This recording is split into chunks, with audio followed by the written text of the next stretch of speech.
24-urni Windows Hackathon. Napovedan je že nov datum, kdaj se bo odvijalo drugo srečanje?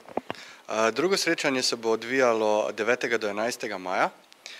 Ponovno je lokacija v Brežicah, kjer že spet planiramo zbrati 50 do 70 razvijalcev, ki se bojo 24 ur spopadli z problemom razvoja Windows Phone in pa Windows 8 aplikacij.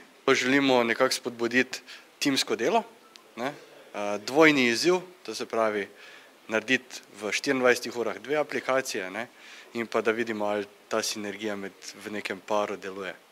Če se ozreva nazaj, kako zadovoljni ste bili z odzivom na prvega in v bistvu kako dobro so bile dejansko sprejete te aplikacije v tem času sedaj do danes? V bistvu zelo zadovoljni. Po prvem hackathonu je potem nastalo cirka 18 aplikacij, mogoče ena, dve so potem še malo kasneje prišle na sam marketplace. Tudi statistika sama je zelo impresivna, nekaj več kot 10 000 samih downloadov.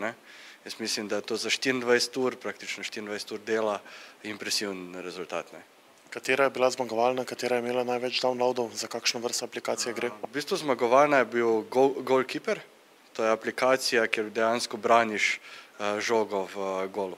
Če bi kategorizirali, katere aplikacije prevladujejo pri razvoju in katere so morda najbolj najbolj downloadane? V bistvu nekako najbolj so downloadane zabavne aplikacije, se pa prebijajo počasi tudi razne poslovne, kjer se dejansko potem da priti do nekih, recimo, če razvijalec razvijaš prav posebej za določeno podjetje, imaš tudi private marketplace, kjer dejansko lahko naložiš v bistvu neko aplikacijo samo za določeno podjetje.